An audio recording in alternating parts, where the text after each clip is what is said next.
Good evening and welcome back to the Mancunian Way. My name is Martin. I'm your host. I humbly apologise for my lateness. I was on LB. Oh, well, I choke. I was on LB show and totally didn't realise the time. My fault. Naughty, naughty me. Good evening, Rich. How are you? Let me just turn my lights off. Very good. Very good. Good. Anything new with you? Apart from the old No. top there. Yeah, I thought I'd bring an old Main Road memory top on. No, all's good here. It's early in the morning, as you can see, the sunlight just coming up behind. But no, and just so glad that I'm finally getting to experience Division 2 football again, watching England.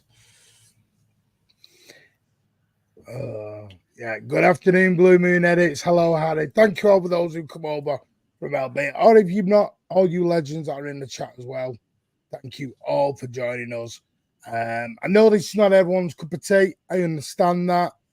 I know that everyone likes to talk about the golden ages and everything else, but listen, we always said we're not just here to talk about the here and now. We will also talk about the history of the club, because that's one thing we like to share.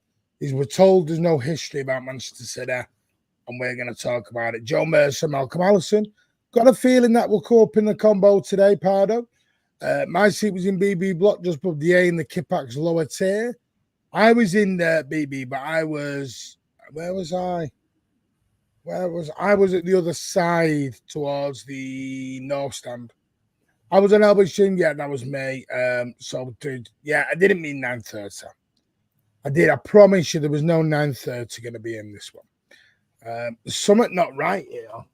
There's something wrong with this green screen tonight, and I don't know what it is. I'm having issues. Good evening, Adam Quinn. Adam Quinn throwing him up. We take a grind having a man village table chat. It wasn't always this way. Trust me, we'll go through it tonight. I'm going to have to get rid of the green screen. It's not working. I'm going to have to sort this out. I don't know what is going on with it. It's not working tonight. My apologies. Hello, Jack. Hey up, Blue Boys and Girls. Forward to this. At least one was a cracker. Andy Blue Moon. Hi, guys. You're well. Brian Orton Days with the Taylor side with Quinn, Russell Walsh. Beagley Summer being that horrible new Quebec standard Vertigo. Always remember Frank Clark and Joe Royle. Absolutely enjoyed the first series. This. Thank you very much. Good evening, Blues. Michael Feeney wants to wish everyone, he is missing you all. There is a reason he's not in. Muddy Duck the same. Alec Johnson the same. I have reached out to them all. They are all fine. I need to reach out again to Alec Johnson because I haven't done that in a while. But yes, he is. But there is a reason Michael Feeney is not here, and he's absolutely fine. And there's a Muddy Duck as well. So don't worry about them. And Ozzy will be back at some point. I'm over for the Barcelona game on the 30th of July. Is when I will be in the good old USA. History is important. It must be respected. Exactly, respected, but never forgotten. But you do need to move forward. That I always do agree with as well. Hiking News says, good evening, all greetings from Finland. Good evening to you. Right, so Rich, when I talk about managers from Main Road, what is it that pops into your head, or anyone who stands out, or just any stories in general?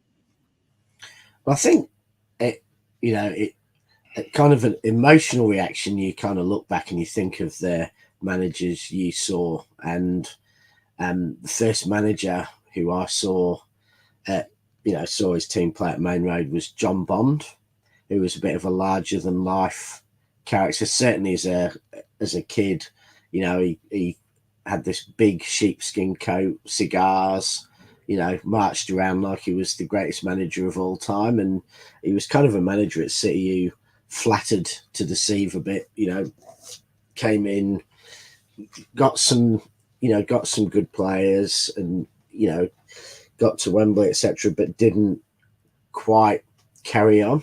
But obviously there was a lot of stuff going on around the club in those days. We're going through a lot of financial issues. But I think in many ways, if you think of Main Road overall, you do go back to Mercer and Allison. Now, I was a bit young for Mercer and Allison, but that goes back to an era in the mid '60s where City had kind of dropped down and really, in a way, part of our history of getting to the top of the game and winning things, and then dropping down quite far. We didn't seem to, or teams in general didn't seem to just stay up there in the top half of like nowadays in the Premier League, the top teams really don't seem to drop around that much. But City always in our history had that ability to, win the league and get relegated the year after, or be up at the top challenging and find themselves relegated. And so Mercer came in with Allison, and really this kind of, joint, Allison the coach and Mercer the manager, in a way that we maybe saw with Clough and Taylor a bit and a few times, but you don't really see in the game nowadays. Two people who both have incredible strengths and together, form this amazing partnership.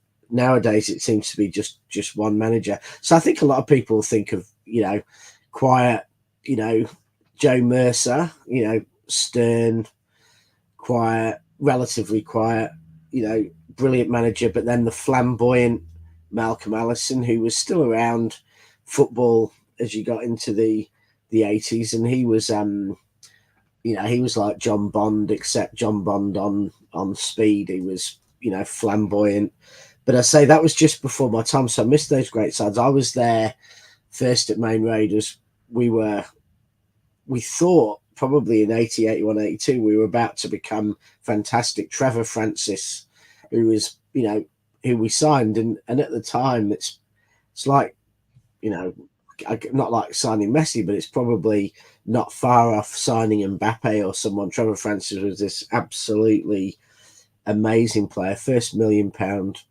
player.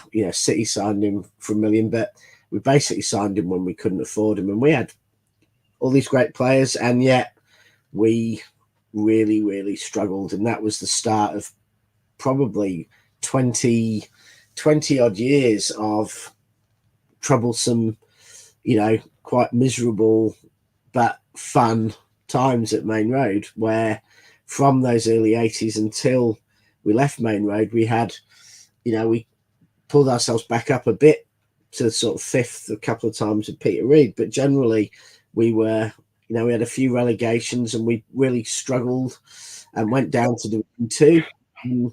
So it was happy time. Like you said, Rich, with Allison and Mercer, it was very different, especially with Mercer and Allison. I think Allison struggled when he went on his own. Yeah, very much so. I think he struggled. I think with the one used there with the Taylor and the Clough and analogy was great, because I think that was very much the same way. Taylor couldn't do it without Clough, and Clough kind of struggled without Taylor a little bit. And I think that was the case. Ultimately, yeah. And Joe Mercer, they needed each other. Now, I know Joe Mercer went on and he was, because if you look at Mercer when he was England manager, wasn't great shakes. And there was probably, like we do now, there was probably City fans back then who were like, wow, this is going to be amazing. Because of what he done. No, it just seemed their personalities were so different that they, and again, we're talking about this looking back and just let him know I'm live, Danny. Cheers, mate. Yeah, talking to people who, who saw them, but they just sound like such different personalities. Like Joe Mercer, the stern schoolmaster, quite sort of a old school, people you don't see so much, chapel, probably chapel going, quite stern, quite sensible. And Malcolm Allison was just flamboyant. And so when Malcolm Allison came on his own, he just went a bit nuts, didn't he? He just sold top players who were far from past the best, and just did mad stuff and just signed crazy players for big money. And it's almost like he needed Joe Mercer to kind of hold him back and stop him being ridiculous. And it's almost like Mercer, probably really needed Allison for that energy, motivation, and some of that stuff on the training pitch. And together they just form this perfect, combination. Yeah, I mean, Mercer took the reins in 1965. I'm just trying to. Did Joe Mercer take the England team, or did he not? I thought he had I thought he did it for a. Did he? I'm sure he did it for about 3-4 weeks. Yeah, I think he did it as a fill-in between. Yeah, there's a fill-in. But he was mid 70s, early 70s. I'm trying to think when it was, because it was after before our time. Yeah, but I think it was an interim. I think he did it was before your time, Reigns. 74. Just check. I think it was probably in Alan's time. 74, Rich. Yeah, well, it could have been before my time then. I know he's not. Lionel, it wasn't your time. You were only a babble. Okay. Yeah. I mean, well, I didn't pay much attention to it. To be, you know what was so weird about that? Because people talk about the Joe Mercer, Malcolm Allison duo, and that's why I think we were a duo. But for me, I look at some managers at Sarah who I think were greatly overlooked. And I'm not sure if they get sort of ignored a little bit. I think but we've had managers who left too soon. Like there's two examples of that for me. I don't think Peter Reid gets talked about enough. And the only reason I say that is because Peter Reid, I'm going to shock everyone here if people don't know, had his 5th in the old Division 1 for 2 years on the bounce. Yeah. But you know why Peter Reid I don't think gets the credit? Because I think at the time a lot of people felt that it was Howard Kendall who changed the club and kind of set Peter Reid up. No, but I think a lot of never ever settled in at Manchester City. Howard Kendall. No, he didn't. But he was at City for a job. Oh yeah, we know that. But he was the one who stopped the rot and set it up for Reid. And I think a lot of people think that. And there are managers who get forgotten. Like, say, the other one who's like that was Billy McNeil, who came in and started to do a reasonable job, and then he went off, I think, to Villa after not very long. And so both him and Kendall had started changing. And I think Reid does suffer because he came in as Kendall's number 2, and Kendall was the one who kind of turned the worst of the ship around and then handed it to Reid. And I'm not saying Reid didn't then do things, but the other thing I think Reid suffered from is we didn't play the most exciting football. And I think a lot of City fans still, even then, were looking back to this era of amazing football. Because, when I first went in the early 80s, everyone talked still about, Bell and Lee and Summerby and Neil Young and Tony Coleman and, even players like Rodney Marsh, Dennis Stewart in their prime. They talked about those players with a kind of reverence, a kind of hushed, bit like people would maybe talk about David Silva, etc. today, except today when people talk back about David Silva or did Peter Reid deserve Company, a sack? Aguero, did he deserve a sack? Because I get what you're saying about Howard Kendall, but Howard Kendall, I always remember a quote he once said, and this was out of Howard Kendall's mouth. Yeah. He felt like he was cheating on Everton being at Manchester City. Yeah. Yeah. Felt like he was having an affair. And when your heart is not in the job, I don't think it matters how good you think you are. Because if your heart, I think he was, yeah. I think he was a brilliant manager. I think he was, but clearly his heart was at Everton. And he also had, by that time, he had quite a serious drinking problem. Which I wasn't going to by that time.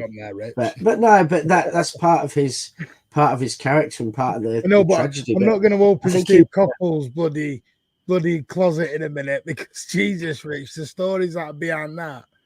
Yeah, but I mean, If anyone knows a ball boy, leave the room immediately. I'm not talking about it. I'm just talking about kind of If you know, you know. record, If you know on that the story, record, none you know allegations. Yeah, So allegedly before I get the channel into shit. Yeah, probably be a lot worse than allegedly, but no, I think Kendall still gave me one of my favorite. It wasn't a Maine Raid Day, but one of my favorite ever games was that game where we were bottom, Villa were top, and we beat them at Villa Park. You know, against all odds. Unfortunately, I think it won the Scousers the league, but you know they were. It was, and McNeil as well, I think, was a manager who had started to shore things up. Okay, and then there's hundreds of it's an alleged story. It's we cannot tell you a lie on air, mate. Honestly, we cannot. And yeah, and then you had all those managers who were hardly managed. You know, Phil Neal, well, here's what Hartford, Steve Coppell, Jimmy Frizzle, John Benson. Well, Peter Swales, from 73 to 1994, we had 11 managers. So the first one was Ron Saunders after ill health. First over to Johnny Hart. Saunders was sacked after only 6 months.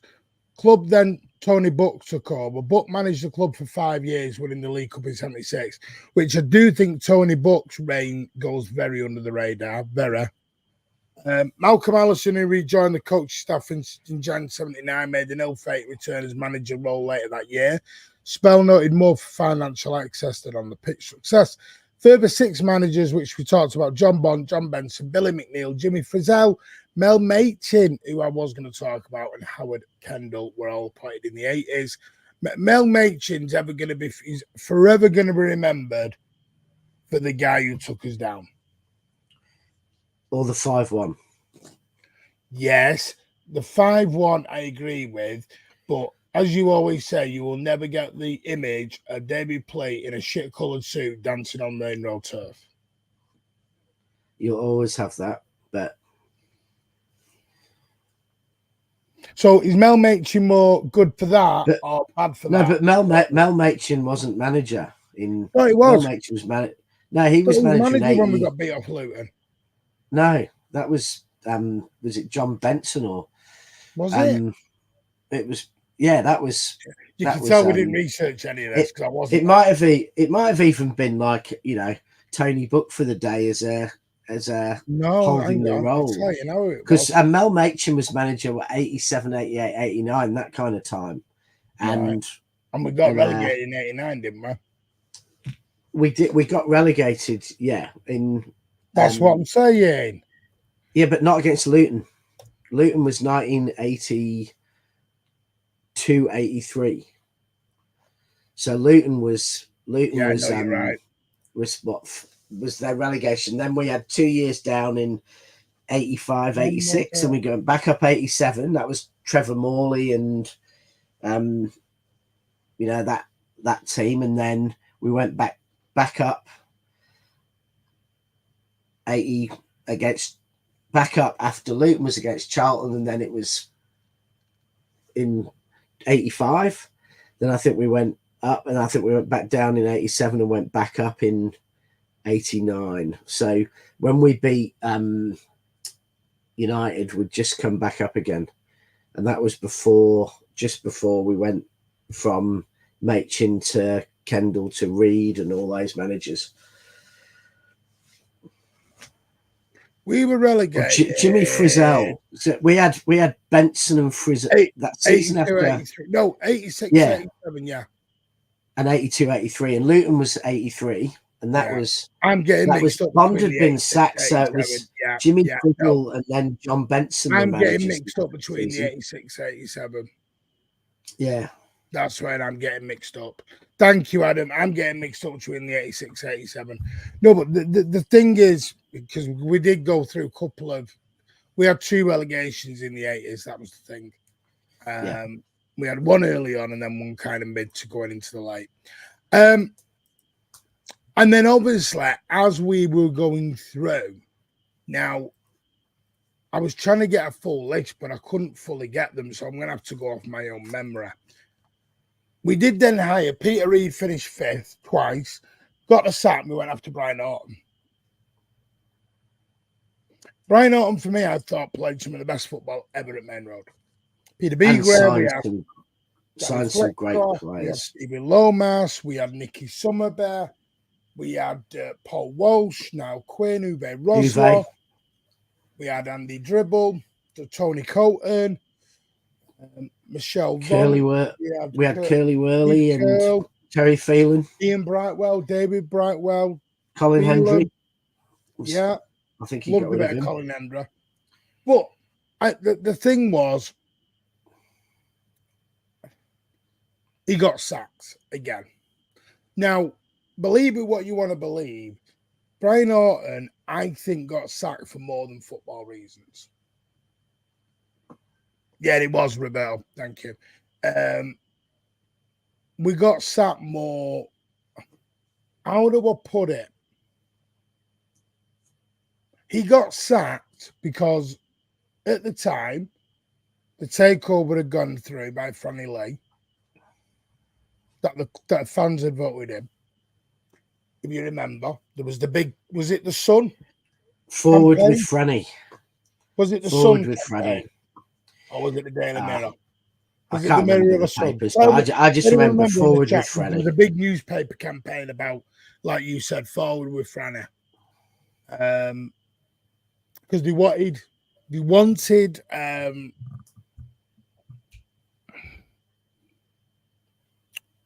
Peter Swales out. I couldn't think of the name. They wanted Swales out. I personally think Brian Orton was all sacked because I think Franny Lee wanted to appoint his own man and went and got Alan Ball.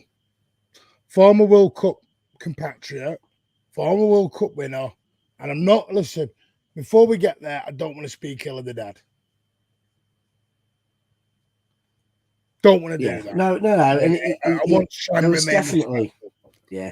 I know he was crap, and I know he wasn't very good, but I want to remain a little bit respectful at the same time. Do I think Alan Ball was the right guy? No. He dodged relegation for 5 years, 4 years, whatever it was at Southampton.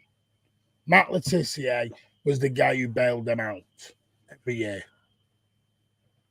Whether he likes to admit that or not at the time, Alan Ball got the City job, and then we went downhill.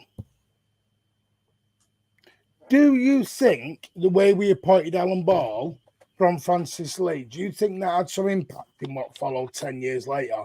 Not just with the performances, but with the mess with the managers. Because at that time, we were bringing in manager after manager per week.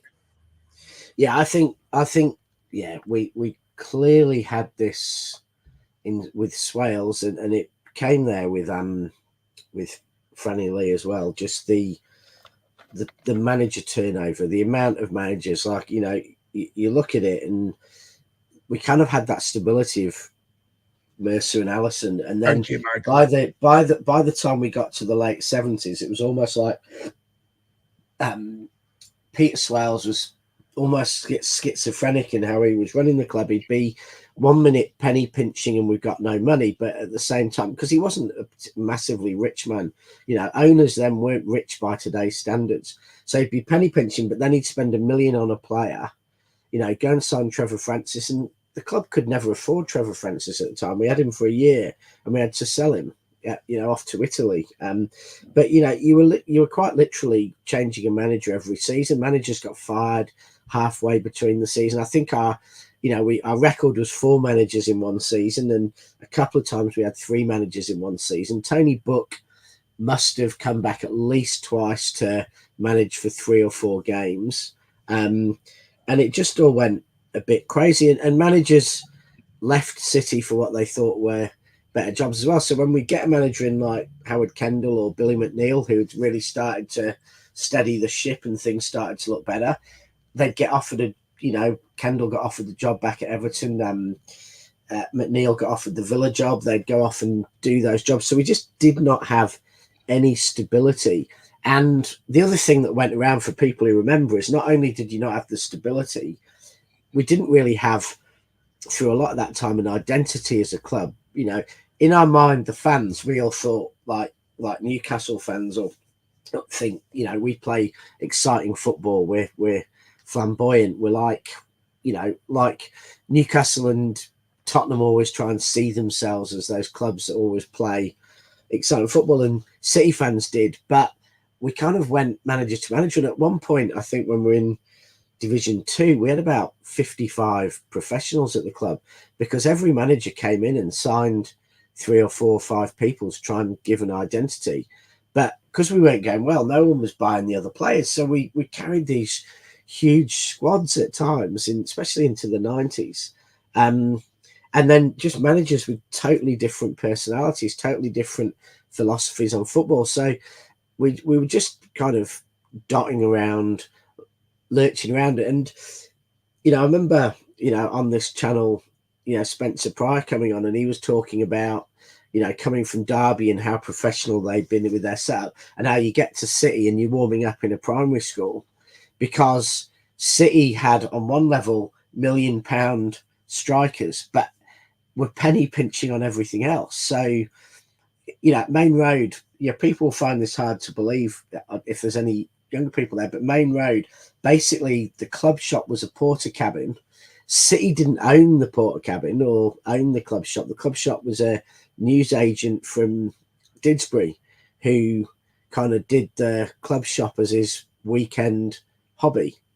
And you know, and the stories, and I don't know how true they are, that's one of the reasons we changed the badge to the eagle, because he had the rights to the club badge. And then, you know, in the ground, they were getting a couple of grand a year for the entire bars of the whole stadium, like just really kind of amateurish, almost non-league kind of stuff.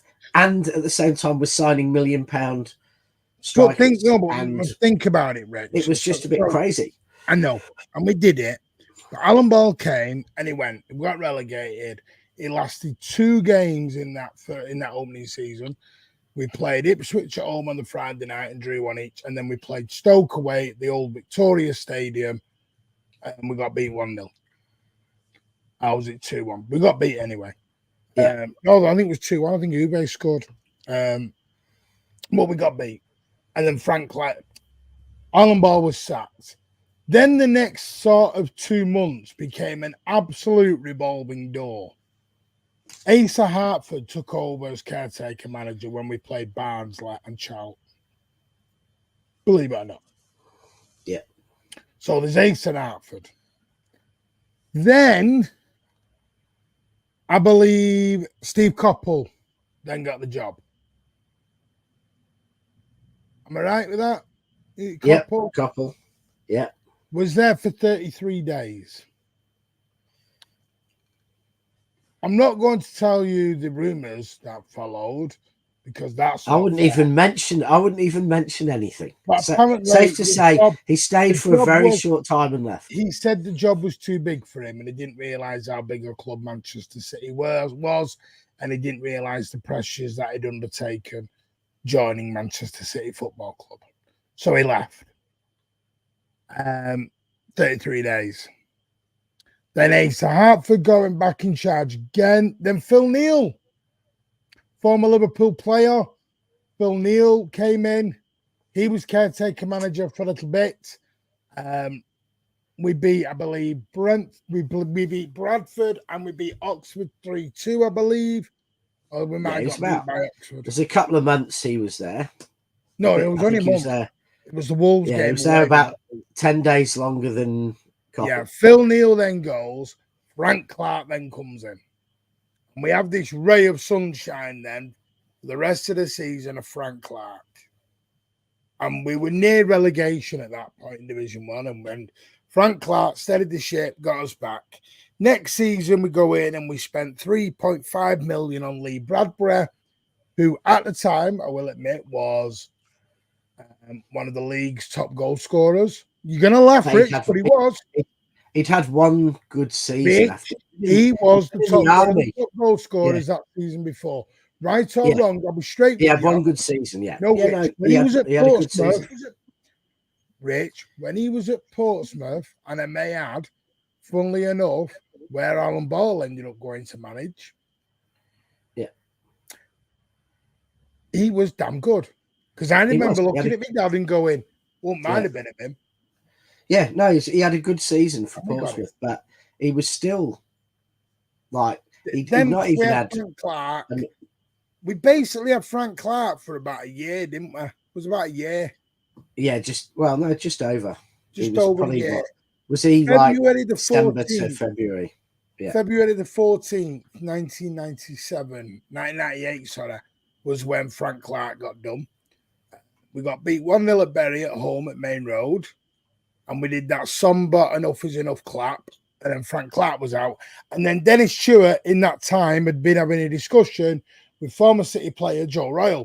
And I'd literally gone up the motorway to his house to meet him and basically broken a deal. At the same time, Francis Lee was being ousted out of Manchester City Football Club for Sir David Bernstein to come in. Bernstein didn't want the job. He was sort of voted into the job. Wasn't overly keen on getting the job, but got the job.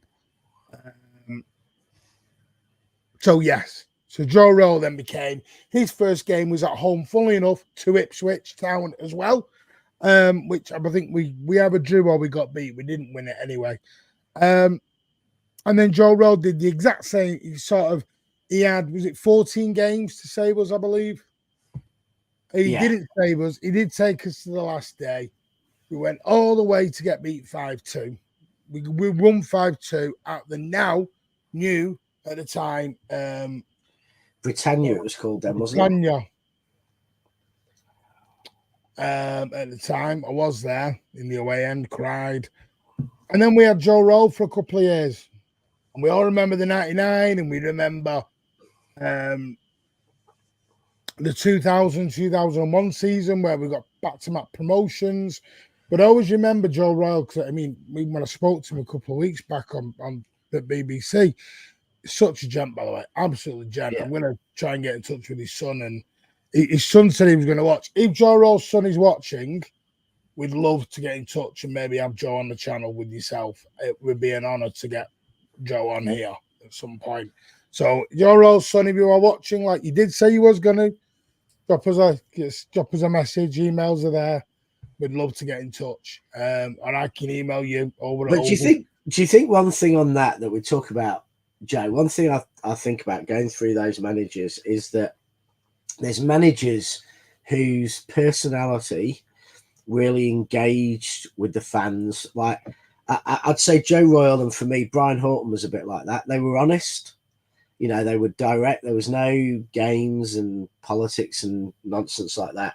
And they actually engaged the fans, and they got the fans on side. And I think that was so important, because I think during that period, like Alan Ball's a prime example of a manager who just annoyed the fans. Like do you remember that game where we got battered 6-0 by Liverpool, and the fans are absolutely gutted, livid, all this, and Ball comes out and goes, it was just lovely to sit there and watch that magnificent performance. And you're like, just really pissed off fans. And then he did it with the players as well. They're losing, they're hurting, and he pulls out his World Cup medal and starts waving it around the room, like, sort of behaviour you get from Louis van Gaal. Although it wasn't the World Cup for him. But, you just get that kind of attitude, and the fans don't like it. And so the fans aren't as invested in, really getting behind the team. And I think that's what one thing Royle did. I think if we'd have gone down to Division 2 with a different manager, with a manager who we didn't feel was, understood the fans, understood the club, understood everything, I think it could have been a whole lot worse. And I think the personality of Joe Royle, and then some of the players he brought in, it enabled us to, recover from how close that was to absolute disaster. I mean, I know some people say it could have been the end of the club. It wouldn't have been. We'd have found some way back. But when we were 14th in January, we were heading for absolute disaster. And it was kind of Royle's personality and the personality of some of the players that got us back.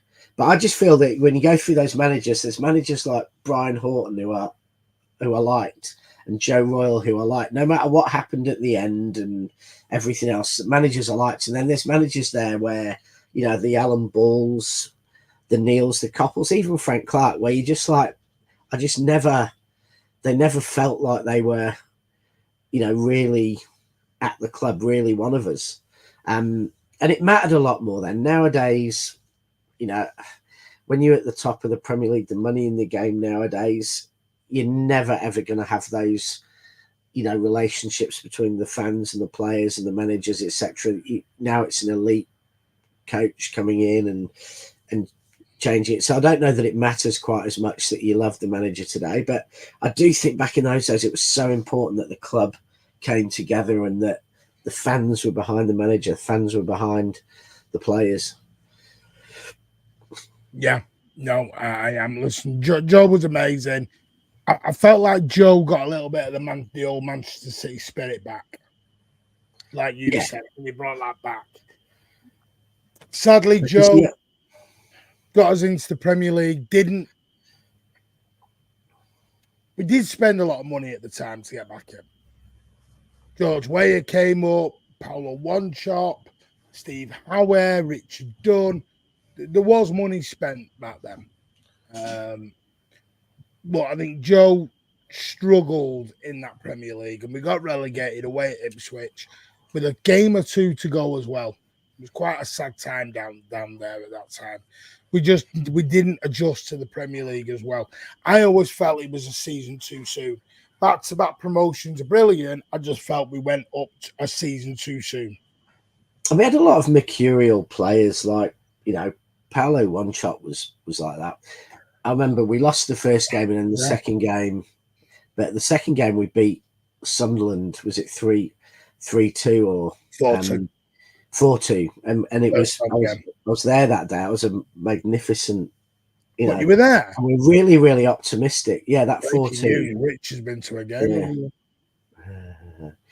And I just remember that being really exciting and just thinking how good Wanchop, you know, and we'd seen it before with Wanchop. He could be absolutely unbelievable. Did you ever think the manager of Inspector Gadget sometimes, the way his legs just grew an extra 10 inches and appeared somewhere? Yeah, and he was like a player who on his day could just be phenomenal, but then he'd have 3 or 4 games and he'd do nothing.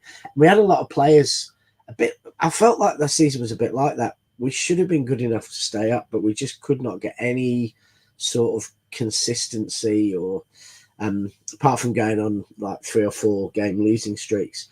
But we had come up like Ipswich have this season. We'd come up basically January 99.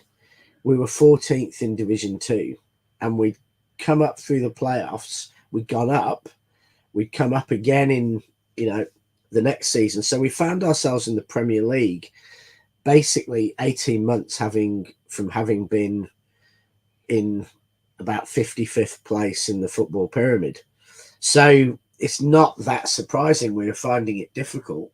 Imagine like Ipswich, it's not going to be easy next season for them to come from 2 divisions down straight up. No, and that's what I mean. That's what I mean. I think it's. I think you get away with 1 promotion because then you want to cross them away. But I don't know. It's a weird one with this one because I just feel because I did have a touch of sadness about Joe Royle going, but I understood it. What I wasn't expecting is the whirlwind of what happened next. No. Because that was KK walked in the door. And I don't think anyone was ever expecting Kevin Keegan to appear. No one was expecting Kevin Keegan to walk into Manchester City Football Club. And give us a season that honestly, I know it's a championship version, but it was like the Centurion season in the championship. But it was the Centurion, wasn't it? Yeah. That is 46 games. But what I mean is we just played absolutely exhilarating football. For at times that season, I remember, was it Ipswich we beat in the cup, who were in the top flight, and we were in the championship. Newcastle, where we should have beaten them, we battered them, you know, absolutely smashed them, and they were one of the best lads in the country. Do you know what I remember Aaron Huckabee sticking one past the post from a yard out, and I remember Nobby Stellano getting it, and he literally, Weaver comes out like he did in Edison. It was like an old version of Edison. Comes out, bashes into Solano, and the ball literally goes up in the air. Weaver doesn't know where it is, and Solano just has a bleeding tap in. And that was the simple thing of, and you were like, what the frig? Then it could go wrong. And we battered Newcastle that night, absolutely battered them. We outsang them, we outplayed them, and we were the championship team. And we could have, it should have been 3 or 4 goal win. But then some of the football that season, like, you know, Ali Benarbia, like most City fans, if they're honest, will admit they'd never heard of him. A few people maybe seen him. He comes in and he's got the touch that we see today. And you know, I know it's in the Championship, it's not in the Premier League, but he played just football. His passing, his vision, his technical ability, amazing. Alongside him, Berkovic, who was a bit more hot and cold, but you know, he could take on half a team when he was on fire. But he could take the ball in his own half and run the length of the pitch, beating players. You had Huckabee, you had Goat firing in, Goat, who I've never met a City fan who doesn't love Sean Goat. Just his personality, the fact he could score with every part of his body, the fact that no player, and I think we'll all be honest in this, no player has probably surprised us more to the upside in our lives. Because when we signed him, I remember thinking, like, I'd seen him play for Rotherham and a couple of times, and I remember thinking, City, are we reduced to signing Sean Goat? Is this going to save our season kind of thing? But Goat, one of the best signings ever. You know, 400 grand or whatever we paid for him, and you know, scored those goals that helped us get out of Division 2, but then scored in the Premier League in the derby.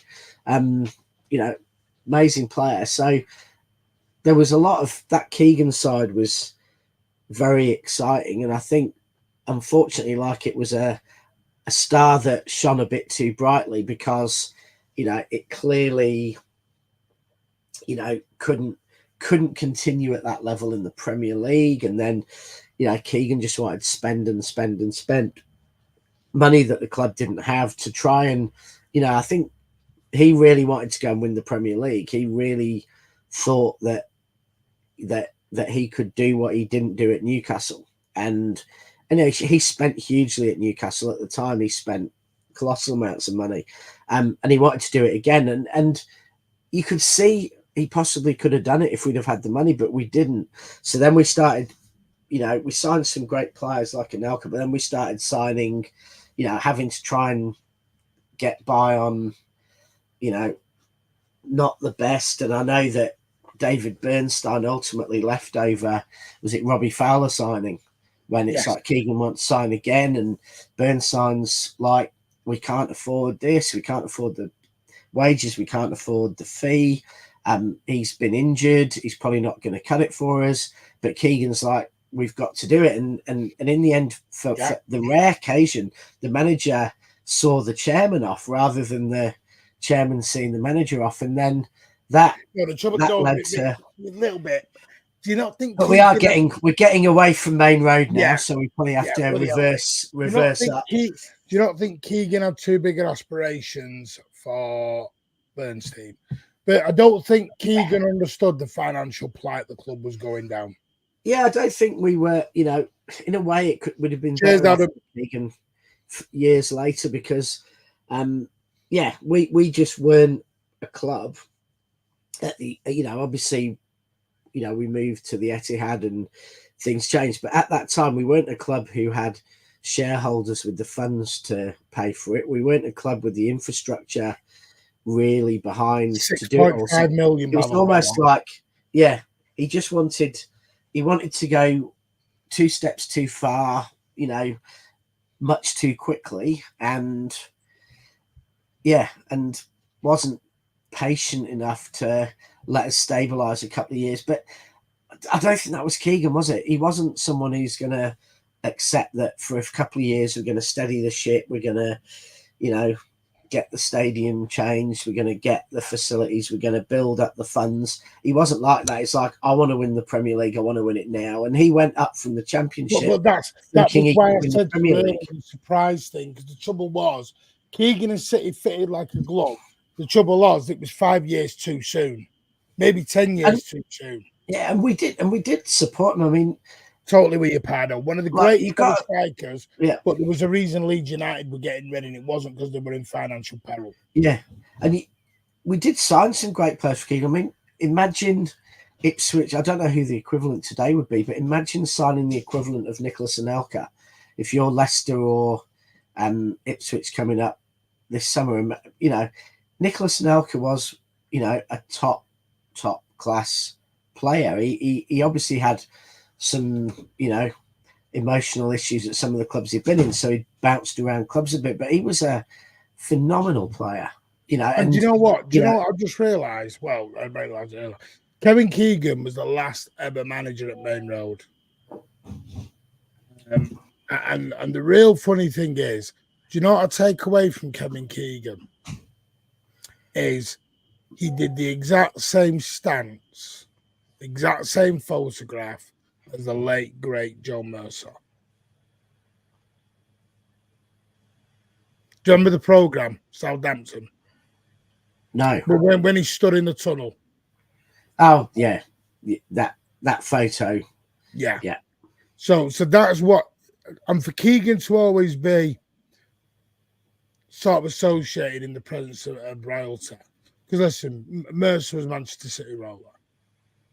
There's Joe Mercer way. You know, do I think Keegan deserved it? Probably not, but I think it was more cool. Could have been any manager that day got that photo. But, you know, the one thing we'll say for Keegan is that if I, you know, think about watching City from, you know, let's say 1980 through to, you know, the early 2000s, there was nothing in that time that compared to that Keegan season.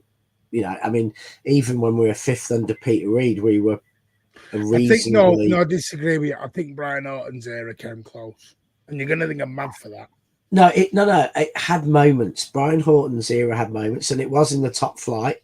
Let's not forget Brian Horton's performances were in the Premier League. Things like that 5-2 against Spurs and things like that. But, you know, Everton. But the difference is, and you know how much I, you know, like Brian Horton as one of my favourite ever managers. The difference with that Keegan is in that period, like January, you know, in that second half of the season, it was like the Centurion season. You went to a game thinking, are we going to win 3 or 4-0 or 3 or 4-1? You know, we didn't just win. We didn't just get a result. Like say Peter Reid, we'd get a result. But when in that part of that season in the Championship, we just won, and we just won by totally outplaying the other team. We didn't give them, they weren't given a look in. Teams were beaten before they went on the park. And that's a dominance we've seen under Pep Guardiola, but I doubt we've seen that dominance any time in City's history, just about, except maybe a couple of title winning seasons. You know, it really was incredible. And, you know, you quite literally watch some games and Huckabee and Berkovic and Benabia were all an absolute class above the opposition they were playing. They were in a different league to them. Because I think we're sort of, I don't want to spend too much time on the Kevin Keegan.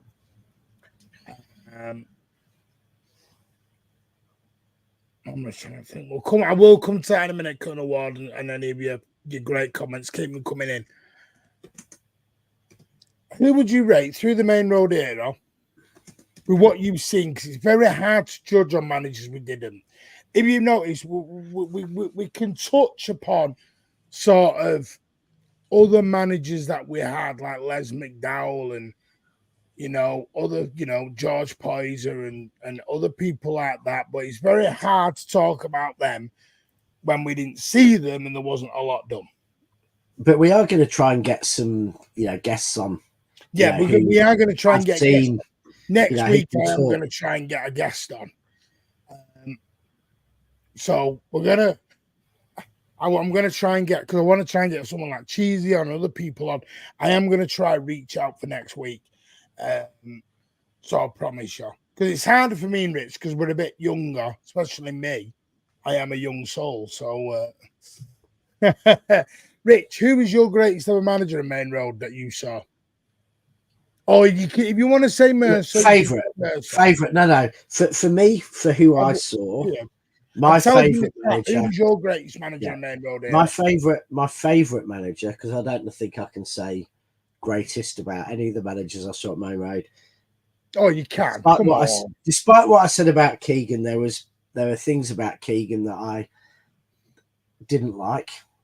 That my favourite manager was Brian Horton of the 20-something years I was going to Maine Road because no, and it's not just Oxford United legend. It's I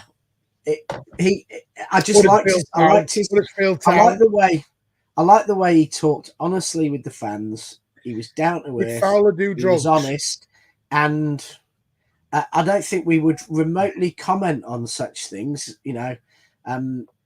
Who knows? And it's not something that channels talk about unless they want to get closed down.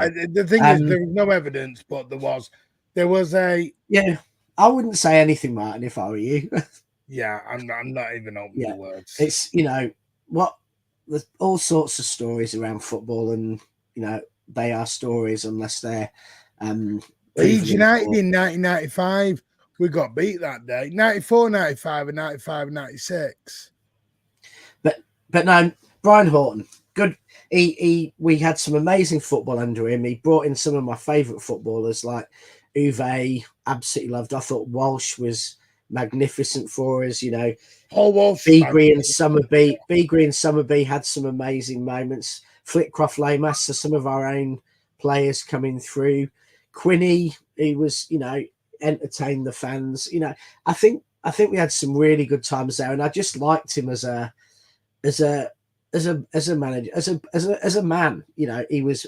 I preferred him to Keegan. He wasn't political. He just told the fans as it was. And, I will answer this, Colonel Ward. I know why you're doing it, and I know because you're an Arsenal fan and you had to pay for your stadium. I understand that. I get it, and I do see how it is a little unfair how West Ham and City got free stadiums. I get that. City don't actually have it free. We gave up a very large.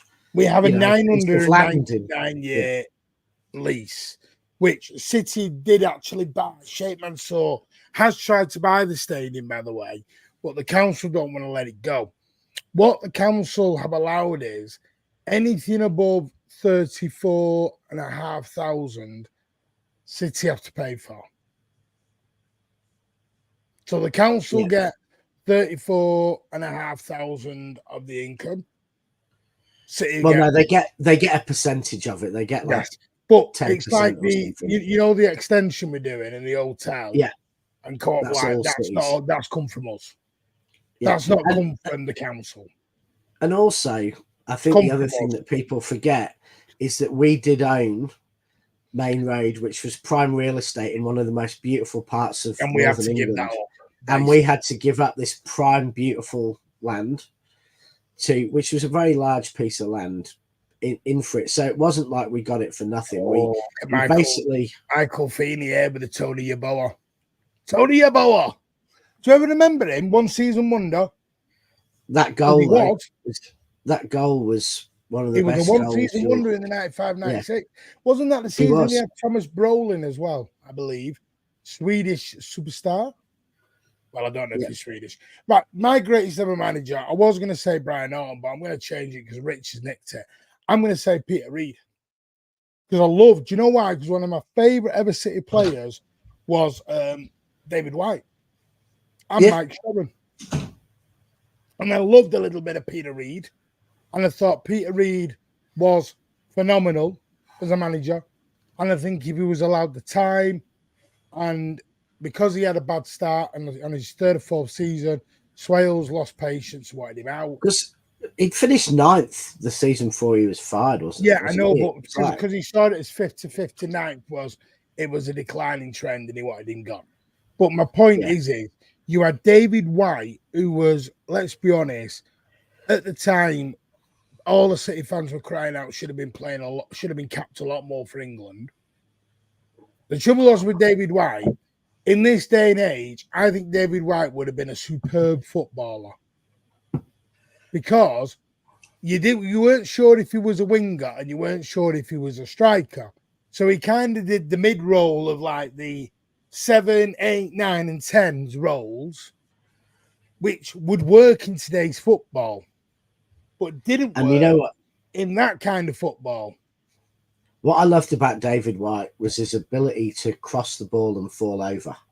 He was pretty impressive at that. He'd put the cross in and he'd promptly fall over. But no, he was. I mean, I remember that game away at Villa when he got 4 goals. He was a good finisher and he was a dangerous striker, and he often played up with Quinny, and that meant that they were quite a good combination because Quinn was not an unskillful player for how tall he was and gangly and everything else, but he was never going to be running behind the defence at high pace like White was. So you got some good combinations there.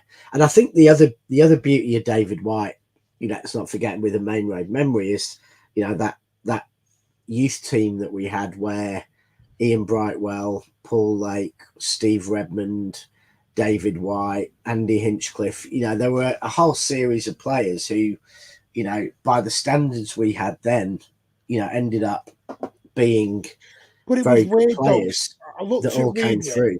No, but don't think I looked at Reid and I'm like, because when I think back about it, you look at, he got an assistant that he didn't really want. Would you say that's fair? Yeah, but the stories were, yeah. If you go off to Sam Ellis, because Sam Ellis, was it Sam Ellis? It was Sam Ellis who came in from Bury, wasn't it? So if you think about it, he got forced kind of to become Reid's assistant. And the old wives' tale was he told Reid, play this way, change your style, this will get us back to where we need to be.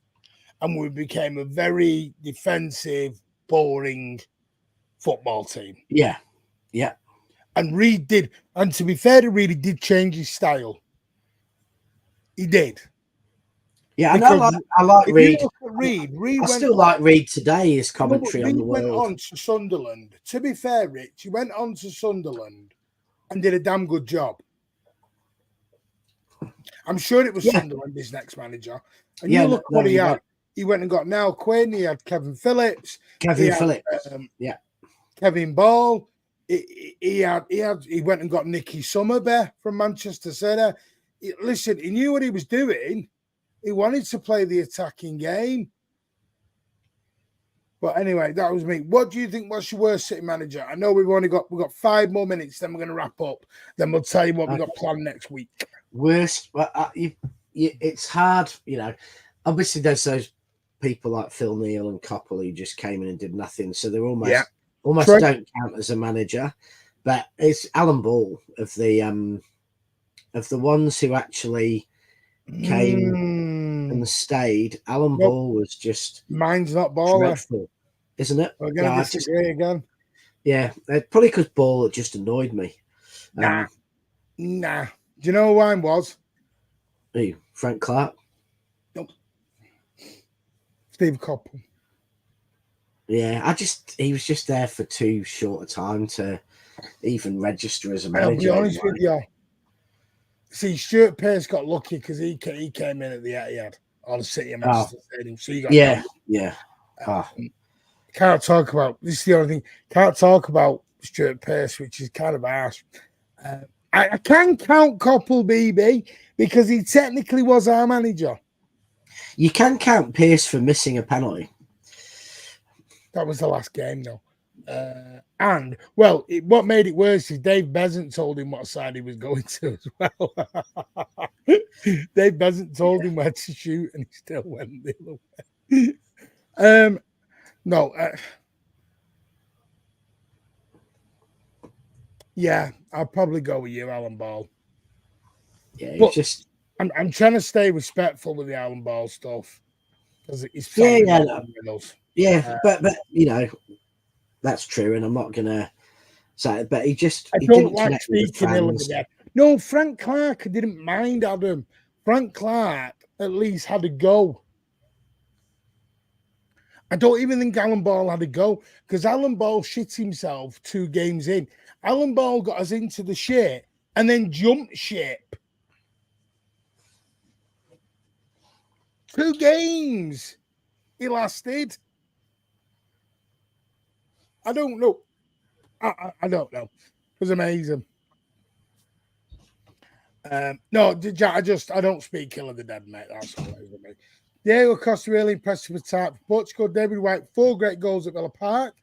Villa were a very good team back then. Don't know who the Maine Road bit. My favourite player growing up was Alana. Was a gunner. Alana was at the City of Manchester Stadium, not at Maine Road, but still a tremendous player. David White should never been swapped with Rocky Rocastle. True, but again, someone who gone far too soon. Even though Peter Reid did a great job. 95, 96. Alan Ball without a shadow of a doubt. Steve Black's gone Frank Clark. BB's gone Alan Ball. Steve Black says Mel Machin and Jimmy Frizzell deserve credit for bringing the youth up and through. True. Alan Ball is a prick. There you go. Can't count. I mean, Jack, wow, just say it as it is, mate. The Alan Ball would not have been manager if couldn't. Yeah, I agree with that. He wouldn't have been. And I think that was always the real reason why Brian Orton got the push. Alan Ball doesn't deserve my respect. Phil Neal was I was going to say Phil Neal, Pardo. Do you know what saved me with Phil Neal?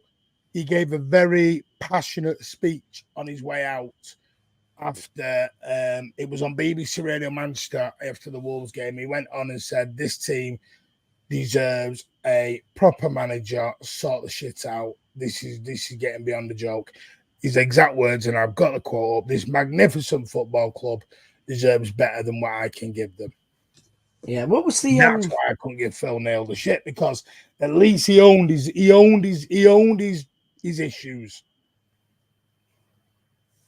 How many players did we in that at that time when Phil Neal and Frank Clark took over, or maybe it was worse when Joe Royle took over, but wasn't it? Didn't we have 56 players on the books or something? That was Joe Royle. Senior players, because that was the every one of these players, managers sign people. Yeah.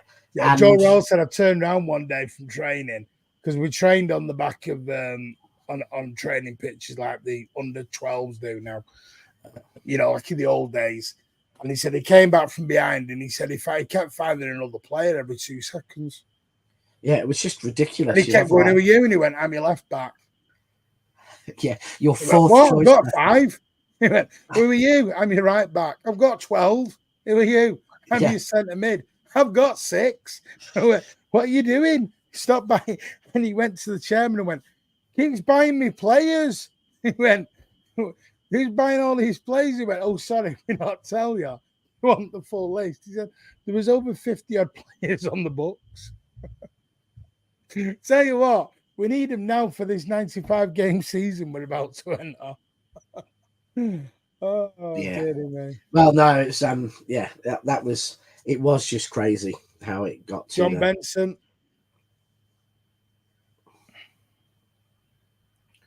Yeah, we had some shockers. But there were, as we said. Yeah, I've not included a lot of this. Why I didn't include Phil Neal or Peter Hartford even, because I don't want to include caretakers. I don't class Coppell as a caretaker because he had signed a permanent contract. He chose to be a very naughty boy. Sorry, he chose to be very stressed and left the football club. See, Rich, I nearly said it then. Yeah, well, allegedly. But that's the thing. You don't even make allegations on public platforms, Martin. And yeah. So, but there were high points. That's the thing. In what even and you got to remember, we saw one of the worst eras at Maine Road. Really, that last 20 years at Maine Road was one of the worst periods. We'd had some great sides in the 30s and the 60s, etc., playing there, and we'd had the Troutman era in the 50s, so we'd had some really great sides. So in a way, we've seen the worst of Maine Road, and you can still say, we've talked today, Peter Reid, Kevin Keegan, and Brian Horton, some really good times, and even like Kendall and McNeil, they were the managers who could have been but never were, but they could have been because they were starting to do some all right things with us. So we just weren't an organised professional club. We weren't that serious a club with Peter Swales in charge, because it was penny pinching on one thing and then throwing millions the next minute, and it was just a bit silly. But that was the life. But you've got to look back at that. 97, 98, Scott, I've just got it up, and you've got all these players. You just look at it, and the list of defenders just goes on forever. Yeah. I'm looking here at defenders: Vikins, Vaughan, Van Blerk, Tashkenazi, Simon, Shelia, Morley, Kernahan, Jobson, Edgehill, Crooks, Briscoe, Brightwell, Beasley. So that, it's just a ridiculous amount of players. Forwards: Russell, Rossler, Kelly, Greenacre, Goater, Dickov, Conlon, Creaney, Bradbury. Greenacre. Well, anyway, all there. There's the preview to next week. What we're going to do is I'm going to try and get a guest on. We are going to go through the worst ever players. We're going to do a ranking system. We'll get a tier list going for next week. We're going to do the worst ever players, in our opinion, to play at Manchester City. The worst. We're going to have a bit of fun next week. Or do we do the worst? Should we do the worst to the best? I don't know. No, I think do the worst first. Let's do the worst. So we are going to talk about Danny Allsop, Lee Peacock. We are going to talk about Bob Taylor, Barry Conlon, Jerry Craner, Ray Ingram. But sometimes it's like, for me, David it's not Bradley. Even the worst players. We had players just played out of position. So I remember, no, Lawrence Charrier. No, I'm not having that, Steve Black. That is blasphemy. Leave old Lauren out of it. £1.5 million signing out of Newcastle. Man was not that bad. Jamie Pollock, I'm not having either. No, I'm not having this. No, I'm not having it. Jamie Pollock, leave the lad alone. Jerry Craney, I'm having. Jamie Pollock, no. Jamie Pollock was decent when he first signed. Buster Phillips, yeah. Craig Russell, yeah, take that one. Chris Masampa, no. And he didn't play at Maine Road. He was at the Etihad.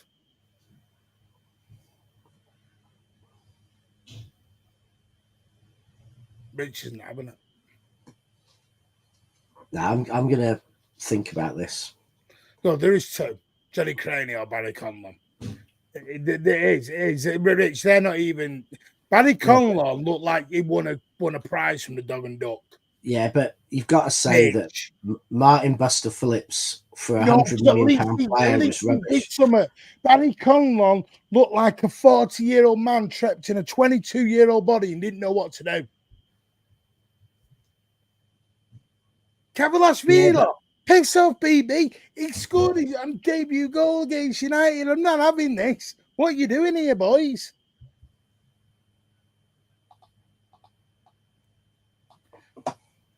Anyway, quiz for you, Rich. There's 4 Georgians who played with Manchester City. Can you name them? It's been going round all week. Georgie Kinkladze, Murtaz Shelia, Yay! He's got it. Ashkenazi, King of the Air, and who was the other one? And then Kavalashvili. Yes, he's done it. You know the one everyone's been forgetting is Murtaz Shelia. The one they've all been forgetting. The old big nose. He had a big nose. Yeah. Very wasn't Ashkenazi. No, everyone got Shadad's there. His nickname was King of the Air, and I remember it was Fulham away, wasn't it? I'm sure it's Fulham, and he lasted about 30 minutes into his debut. Did David Platt out for the season? No, David Platt coached. He's a coach. Never played. Mancini's Could number have 2. played, but and we'll also talk about some of the late greats who could have played at Manchester City, because I'm going to put one in next week. I'm going to leave you on this, which is going to look a bit of a bombshell to everyone. But one of the worst ever players to play at Maine Road was George Royle. Yeah. I'm going to leave you on that one, ladies and gents, and you're going to think I'm totally mad. But George Royle was one of the worst ever players to grace Maine Road's pitch. Don't believe me? Watch it. And Joe Royle thought he'd accidentally signed his brother. Tell me I'm lying. Tell me I'm lying that George Royle was not one of the worst ever players to grace Maine Road's pitch. He was crap, did nothing. One of the greatest ever players in world football. But at Manchester City, we'd done a thingy alley, and we've been done. Yeah, he scored against Sunderland. Yeah, in that 4-2. No, exactly. It was Ali Dyer. Nigel Clough, at least he did something. We will talk about Fowie as well, because we'll talk about Fowie next week. On Wednesday, I don't know when it'll be, because we've only got this week and next week, and then I'm out. He didn't bag goals at City, BB. Did he fish bag goals at City? What the hell? We got rid of him within 2 weeks. We've got 2 more weeks, and then we'll be going on hiatus for the summer, because Rich is going on a 4-week work tour, and me and Pat are going over to where the kids in America. Whoa. Yeah. On that note, allegedly, I'm going to say hello to Mickey Mouse. Yeah. Hey, Goofy. I have to run anyway. I've got don't run too far. Work Not to do. A clip anyway. Take care, all. Smash that thumbs up. Cheers. I'll see you on the next one. Thursday night chat will be back. We'll talk about all the news this week. Yeah, right. The guy I speak to is now back off holiday. I will speak to them this week. The only updates I've got is Rodri, like I said weeks ago, will sign a contract. KDB should sign a new contract extension when he comes back. He's out today. The bid is, they are looking at making a bid for